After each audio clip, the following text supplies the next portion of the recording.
¿Qué piensas de la belleza? ¿Es un elemento o no es un elemento? Dentro del arte, dices.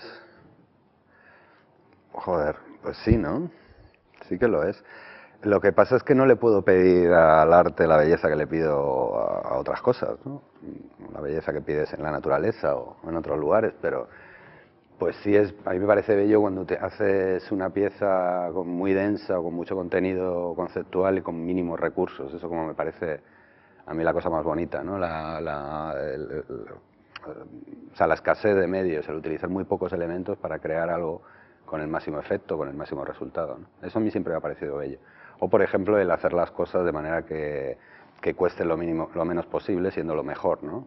O sea, una pieza no despilfarre, sino que una pieza de repente sea una sorpresa presupuestaria también, ¿no? Que de repente no...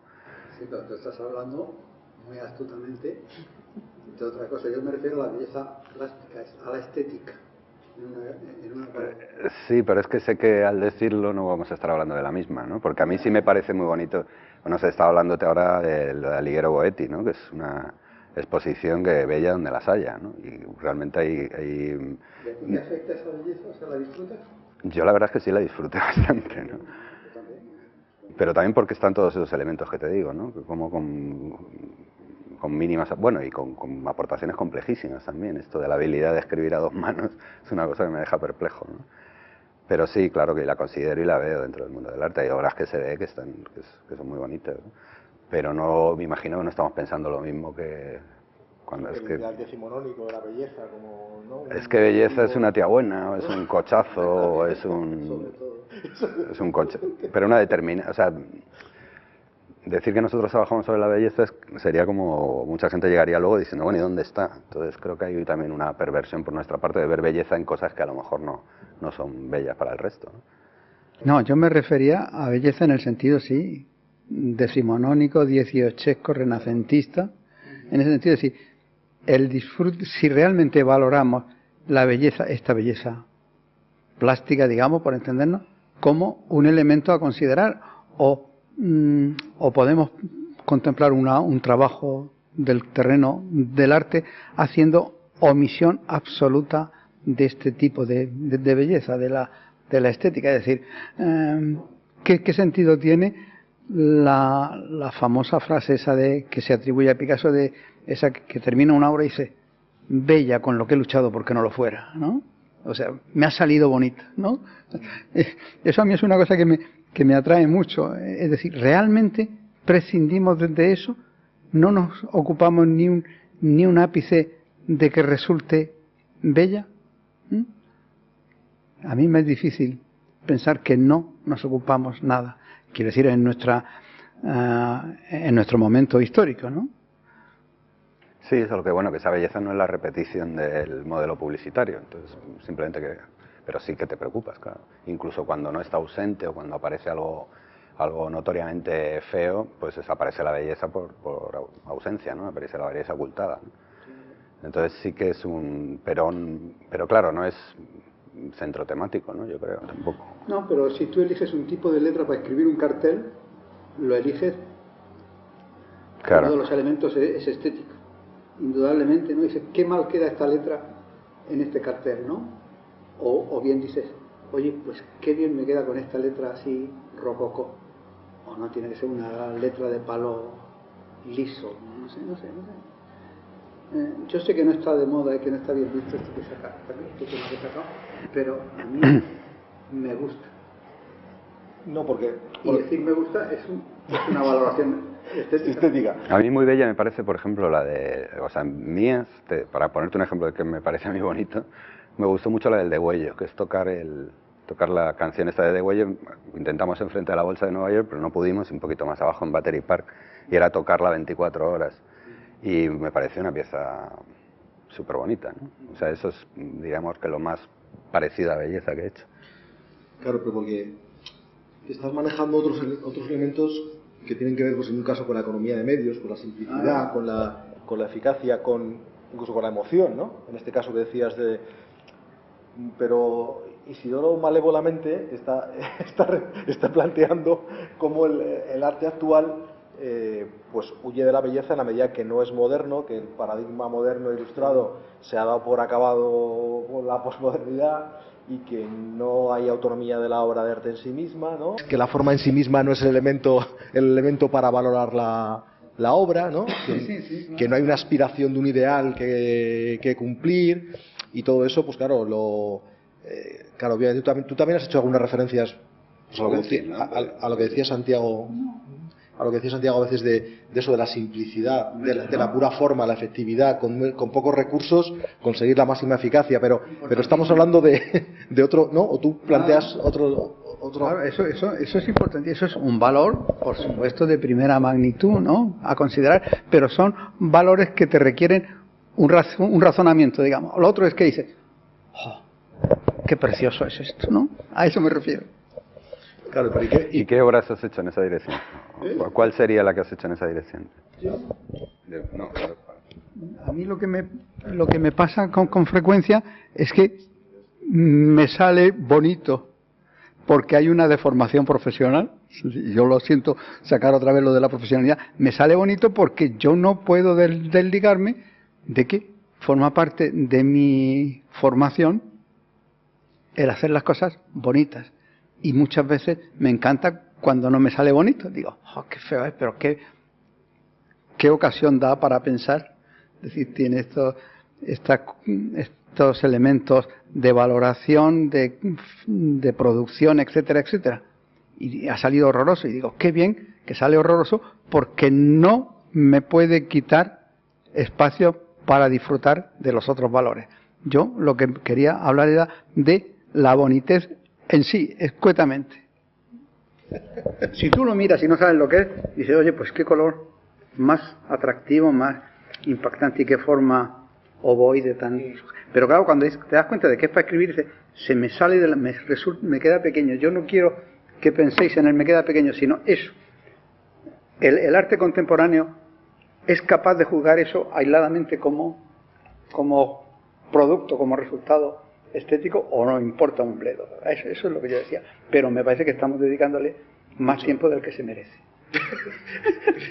Sí, y sin embargo es un tema clave porque obvia cualquier referencia, ¿no? Claro, cualquier cosa del momento en que se determina por el artista que es arte, tenga la forma que tenga, obedezca una tradición o no, y la institución lo acepte, pues es un objeto artístico, que es hombre, la que se produce eso, ¿no? Lo que sería estúpido decir, yo hago las cosas para que sean feas.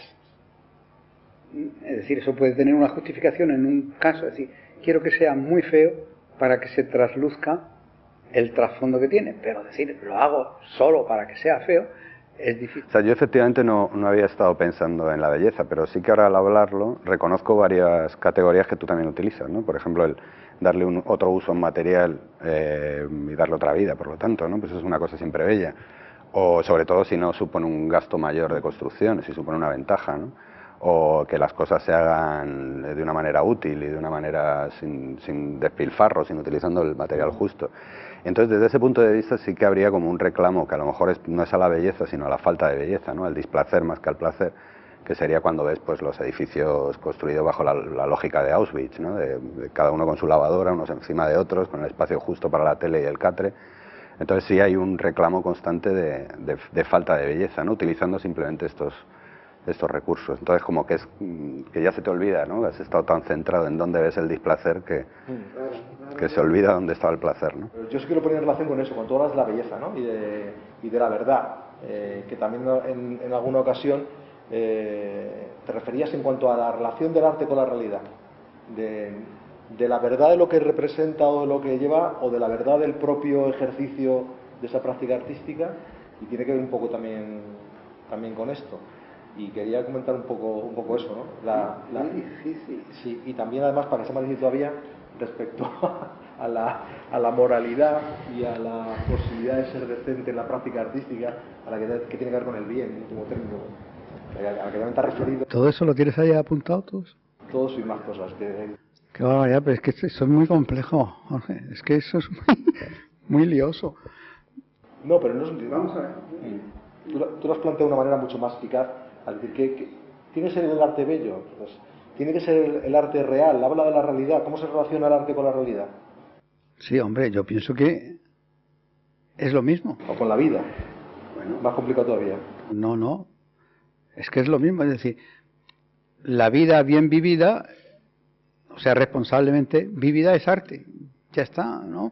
Y el arte responsablemente ejercido es tu vida. Siempre digo que cuando tú estás actuando de artista, para entender, ¿no? Y perdón, los minutos que dedicas a ello son minutos de tu vida, no para de repente decir, bueno, ya no soy artista, ahora voy a vivir. Y enganchas con el minuto en el cual dejaste. No, en absoluto. Te estás comiendo la vida. Entonces, si te la comes creativamente, que es una obligación del ser humano en cuanto a sus facultades, si te la comes creativamente, pues oye, es la vida y el arte es lo mismo. Ahora, no quiere decir la ecuación esa que durante un tiempo, tal vez posmoderno, se hizo de mira, igual a arte, ¿no? No, en absoluto. Eso en absoluto. Ahora, que es muy fácil que lo sea, sí. Depende de tu acción, de tu intervención, de tu consciente intervención. Entonces sí, se puede poner la ecuación, pero si no, no. Comúnmente la vida es trabajo, ¿no? Comúnmente. No es, o sea, esto sería como una excepción, ¿no? El que alguien pueda dedicar su vida a algo creativo sería una excepción. Normalmente es trabajo remunerado y aceptación de las condiciones, ¿no? Eso es lo que masivamente vemos en la sociedad. No vemos gente libre dedicando su vida a la creatividad, ¿no? Ahora están sacando mucho también la pobreza, la están empobreciendo a las poblaciones, ¿no? Porque se las controla mucho mejor. Y la pobreza sí que es una cosa ya es una cosa terrible. Es una cosa, una persona pobre no puede hacer nada, está todo el tiempo ocupada viendo a ver cómo resuelve o viendo, todos son problemas, todos son es la cosa más pavorosa que hay, ¿no? Entonces escapar de la pobreza, escapar del trabajo, escapar de todo lo que nos imponen como para someternos, pues es bello, sí, es artístico y el arte no es la única vía, ¿no? Hay otras vías. Percibo mi comportamiento, soy consciente de ello, sí. Bueno, yo digo que el arte es la acción consciente y responsable, pero el pensamiento está metido ahí. O sea, ¿cómo vamos a no pensar? No, yo lo ponía en relación, lo quería poner, a lo mejor lo entendía, con lo que hablabas antes de la percepción de la belleza, de tener el gusto, las emociones, eso que se ha asimilado a veces al arte como lo irracional, es decir, ¿no? La capacidad de generar formas, de generar placer, en último término, disfrutar de una obra, como decías tú, de Boetti, en último término, que no tiene por ser un acto consciente, o sea, no tienes que hacer una reflexión ni sobre lo que estás ejecutando, ni sobre lo que estás disfrutando, o sea, que hay una parte que no es mensurable, que no es algo acotable y medible en función de un raciocinio explícito, o sea, que hay otros elementos que juegan en el arte, ¿no? Bueno, pero eso sí, bueno, quiero decir que estás hablando casi de una cuestión de sensibilidad espontánea, ¿no? O intuitiva, o de percepción no elaborada, sino claro, que un impacto, ¿no? O incluso de lo inexplicable, ¿no? De ese punto que tiene que ver con el azar, con el hacer lo que quieres en un momento determinado.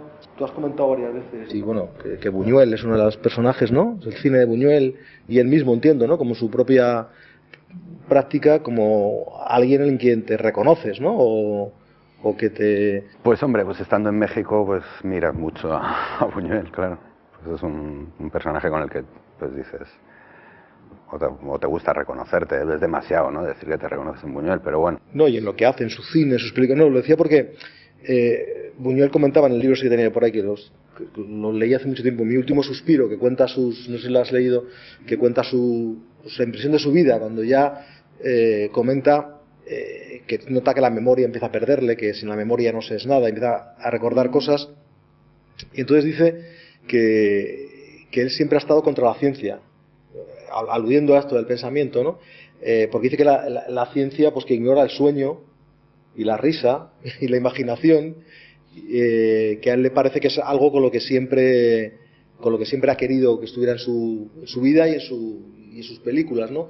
Incluso la contradicción y algo que genera situaciones que pueden ser incluso misteriosas y que no hay nada que explicar, que son imágenes, que son símbolos que en sí mismos no hay detrás una reflexión. No sé, yo liando y... Sí, liando evidentemente. pero sobre todo por la libertad total a la que tú aludías también. que el propio Buñuel ha reivindicado siempre en su propio comportamiento. Sí, ¿no? Bueno, y le tocó hacer una cantidad de películas para sobrevivir también, que no las suelen poner, ¿no?, cuando las programan sus ciclos, pero también el pobre tuvo ahí una falta de libertad, que es lo que le hace reivindicar la libertad, claro. Claro, pero que en todo caso yo creo que siempre, incluso en las que hacía, pues con todos esos condicionantes, siempre buscaba esa decencia que tú decías a la hora de hacer lo que... Es que el trabajar para vivir es muy decente. Claro. O sea, no vaya a ser que digamos ahora, no, es que este tío es un trabajador, pero bueno, hombre, es absolutamente decente, ¿no? Además, casi seguro que no lo hace por elección. Pero el trabajo... Ahí tenés una contradicción en la que no... Claro, o sea, el trabajo como actividad que media entre el ser humano y su entorno, pues no es que sea decente, es que es obligatorio, ¿no?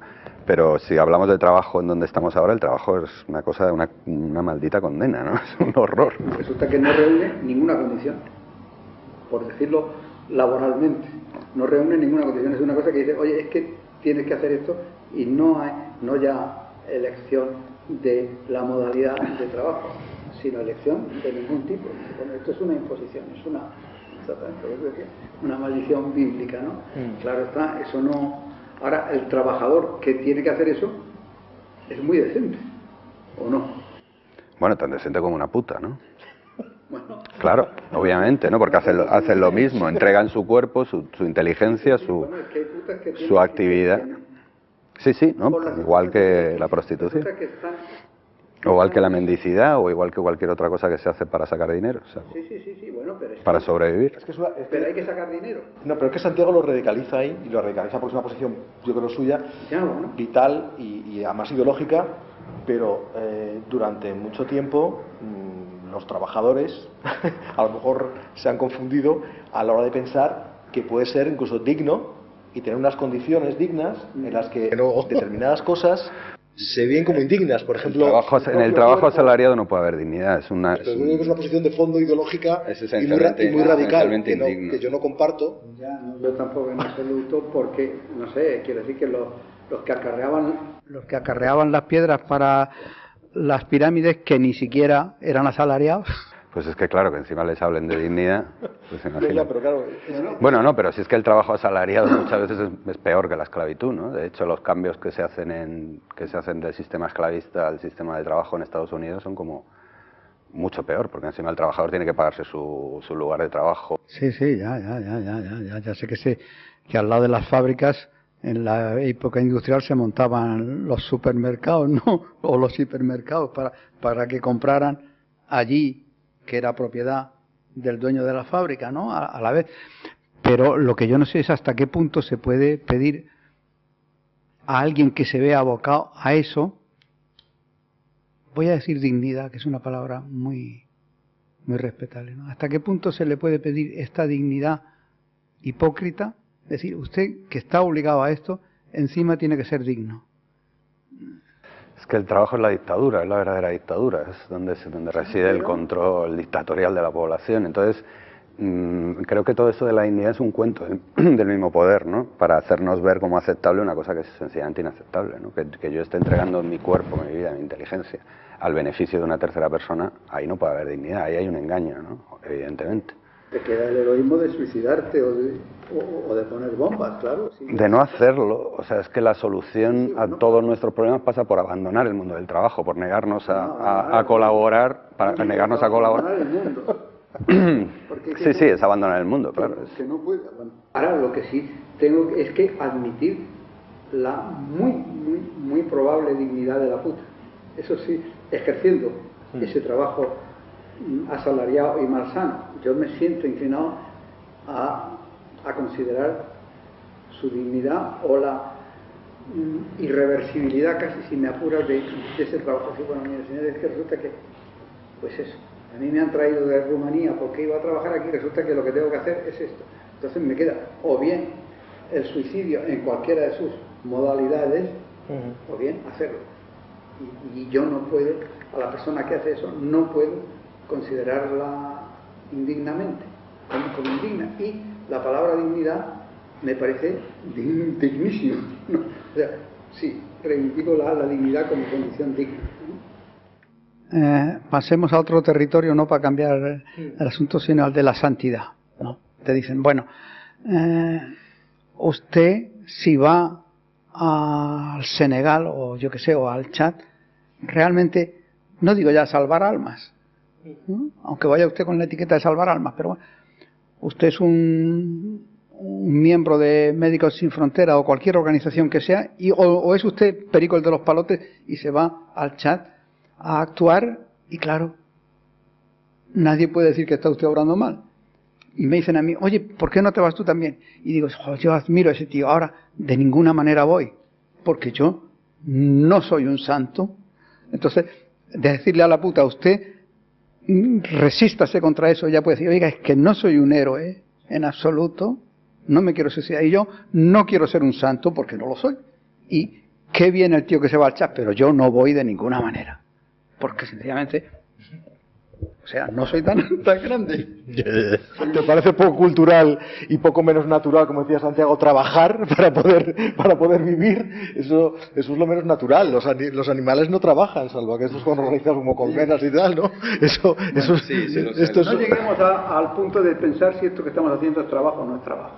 Bueno, no lleguemos al punto. Vamos a Los Olvidados, la película esta que hizo con las personas pues, más miserables de las zonas más degradadas de la Ciudad de México, y que duró 4 días en cartel y que, vamos, casi le querían, si no linchar, fue visto como una persona non grata porque puso de relieve algo que era una realidad que no se quería ver, ¿no?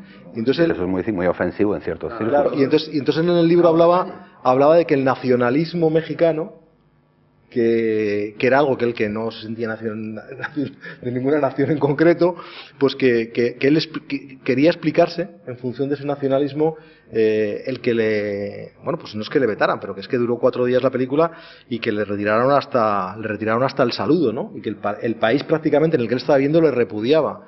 Que es una cosa que también a ti alguna vez te han planteado. Tu relación con México no es tan buena como no sé qué, no aceptan tu trabajo o... Bueno, en todos los países hay 2 países, ¿no? Siempre hay 2 países, que es el país de la burguesía y el país de la gente. Entonces, realmente si no estás de acuerdo con las estructuras de poder establecidas, pues vas a ser un tocapelotas para la burguesía local. Y entonces yo lo que he recibido es un rechazo por parte de la burguesía local, no de toda, no de plano, porque tampoco me conocen todos, pero sí he tenido muchas fricciones, pero son lógicas y bienvenidas. Yo, por supuesto, a mí que a un señorito le parezca mal lo que yo hago, pues es una cosa de la que me siento muy orgulloso, ¿no? Ahí hay otra cosa también, que es que para los mexicanos, o sea, no es lo mismo cómo tú ves a un mexicano como un mexicano te ve a ti, porque él sabe que vienes de un país que le ocupó, que le invadió y que queda toda esa memoria. Entonces no aguantan que les critiques en el sentido de que tú no se lo aguantarías a un gringo o a un tipo, ¿sabes? Lo ven como así, lo ven como, ¿y tú de qué vas? Que tu país es mejor. Yo siempre que estoy fuera y hablo de alguna circunstancia que me es desagradable, siempre me dicen, ¿y tu país qué? O sea, porque parece como si todo el mundo se hubiera transformado en representante de su bandera o en representante de algo así. Pero eso pasa a todos los niveles porque...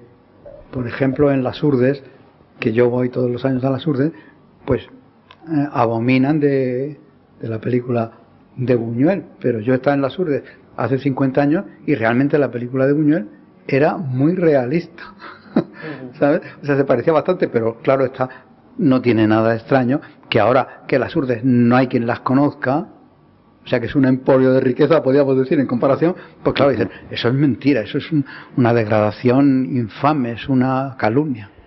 O sea que eso hay que comprenderlo también. Sí, no, pues aparte de comprenderlo, son esos mecanismos. ¿Qué significa el nacionalismo que hace que un mexicano ricacho se sienta ofendido con tu trabajo, pero al tiempo, por ejemplo, gente que se reivindica de izquierdas, también, en función de que se produce esa, como si dijéramos, connivencia sí, bueno, pues a la hora... se le llama cualquier cosa, ¿no? No, bueno, alguien que... También. Bueno, pero sí, hay mucho supuesta izquierda que desde luego no hay cosa que más deteste que ver la pobreza en un museo, eso sí que es cierto.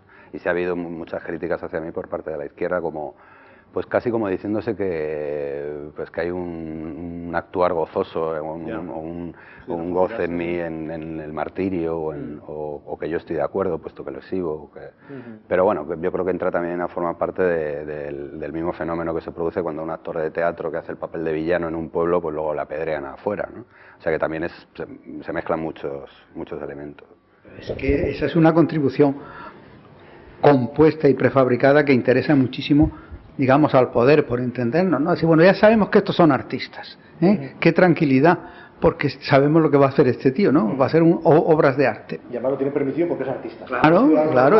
O sea, en eso sirve para remarcar el carácter excepcional que tienen estas personas. O sea, por ejemplo, la figura del genio se basa en una chorrada, ¿no? Porque una persona que pueda ser genial, digamos un Einstein, pues será una persona que habrá tenido unas circunstancias para desarrollar sus aptitudes buenísimas, ¿no? Y que si esas circunstancias fueran repetidas en otras personas, pues tendríamos los mismos buenos resultados. Entonces, el remarcar la excepcionalidad del genio es sobre todo remarcar el hecho de que todos sois unos imbéciles, todos sois unos cretinos, porque este es el genio. O sea, también hay detrás de esto una estrategia comercial, por supuesto. Si yo consigo convencer a toda la humanidad de que yo soy único y de que por lo tanto firmar yo en un papel es como firmarte un billete, pues lo habré hecho, ¿no? Pero no hay que confundir las estrategias personales con la realidad. Luego, sobre todo, la gente que pone cara de genio, de que va de eso por la vida, pues la mayor parte pues es simplemente eso, es una estrategia que tiene ese señor para vivir mejor que si no hiciera eso. Pero vamos, yo creo que todos estamos suficientemente espabilados para saber que, por ejemplo, los museos, ¿no? En los museos está Velázquez, se fomenta la visita a Velázquez, que por otro lado me entusiasma, porque la gente dice, y parte de artistas llegan y dicen, ¿cómo voy yo a llegar a esto? ¿No? Imposible. ¿Te das cuenta? Esto no es mío, yo estoy debajo, yo estoy más abajo. No soy un igual a este... Y claro, esa es la función fundamental del museo, archivar y conservar hitos, a los hitos inalcanzables, si es posible.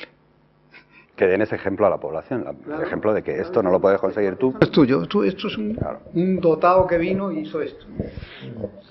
Pero por otro lado hay muchos museos ahora, sobre todo de arte contemporáneo, que practican otras líneas o que pretenden abrir a la sociedad con otras prácticas, como si dijéramos desmitificar al genio, convertir todo en algo colectivo, con lo cual también a veces parece que se obvia lo singular, no en el sentido excepcional que puede tener el artista que trabaja con lo simbólico y que cualquiera... Es que de hecho ya hay una creación colectiva, yo creo. De hecho ya tú ves, sobre todo a través de internet, te das cuenta como mucha gente está trabajando en red. O sea, están modificando la aportación que ha hecho alguien hace un segundo, la acaba de ver colgada en internet y ya te encuentras la modificación. Y sí ves como, o sea, yo sí veo como una especie de autor colectivo, ¿no? De que realmente la situación actual no es una situación de figuras aisladas, sino que es una situación de una colectividad bastante amplia que trabaja en red. Entonces el concepto este de artista solitario, pues creo que es algo que prácticamente ha desaparecido. Se está todo el mundo modificando la obra unos a otros y trabajando en relación a lo que ha hecho el de al lado, y si hay una colectividad, ¿no? Sin embargo, eso que tendría que ver con la obra abierta, que tú también lo decías, no, yo la obra, yo me responsabilizo de lo que yo he generado, sea lo que sea, y ahí hay un cierto cierre, esa idea también de la obra abierta para, ¿no? Eso está ahí un poco en... Que yo defiendo eso o que no lo defiendo. Que no lo defiendes, o sea, que no lo defiendes. Que precisamente en contra de lo que dice Santiago ahora, de que se produce, efectivamente, se trabaja, pero que tú reivindicabas que la obra en sí misma, hay un punto en que la cerrabas. Yo. Tú, como tu propia propuesta. Ya, tú, hablas por tú, por ti, no hablamos. No quiero decir que la cerraba yo, pero yo no soy nadie. Yo la cierro para mí, digo, bueno, yo esto ya lo cierro y me he cansado. Ahora, eso está ahí. Pero está ahí. En el momento de hoy en el que estamos, no hay temas delimitados, que en aquella época sí lo había. Eso es. Tal vez era el retrato, el bodegón y el paisaje, por decir algo, ¿no? Ahora no hay temas, ¿no? Y por supuesto, como derivada de eso, no hay lenguajes específicos. Quiero decirte que el ladrillo, el reloj, la mesa, el cemento, la palabra, son lenguajes posibles. Entonces, digamos, ¿hay lenguajes adecuados a temas? Pues es posible que sí. Pero eso, la verdad es que nunca he pensado en ese asunto. Pero tenemos la virtualidad de que, oye, usemos el lenguaje que sea. Es decir, yo ahora salgo y cojo el autobús, ¿no? ¿Es el autobús un lenguaje vetado a la expresión creativa? No, en absoluto. Lo que pasa es que, bueno, a mí no se me ha ocurrido qué hacer con un autobús. Pero todo es cuestión de ponerse a pensar. Con un camión. No, con un autobús, ¿eh? Todo es cuestión de ponerse a pensarlo, ¿no?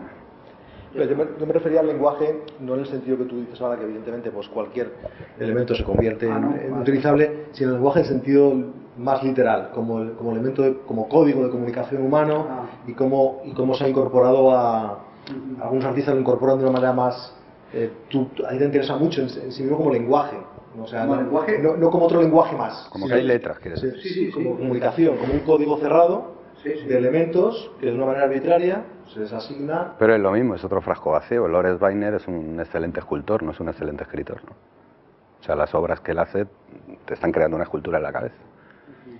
Se usa el lenguaje, pero es que es igual, son frascos vacíos. O sea, tú pones dentro lo que quieres, ¿no? Aunque sí hay gente que hace una temática específica sobre el lenguaje, pero como la puedes hacer sobre cualquier otra cosa. Lo que preguntaba tú, el lenguaje como elemento de comunicación humano, claro, o sea, que lo has trabajado especialmente, ¿no? Sí, porque me interesa, me lo pide el cuerpo. Me lo pide el cuerpo, ¿no? Pues generas historias, ¿no? Generas historias, Claro, que sí, son contadas, bueno, igual sí, que yo, ¿no? claro. Generamos historias y se cuentan. Claro.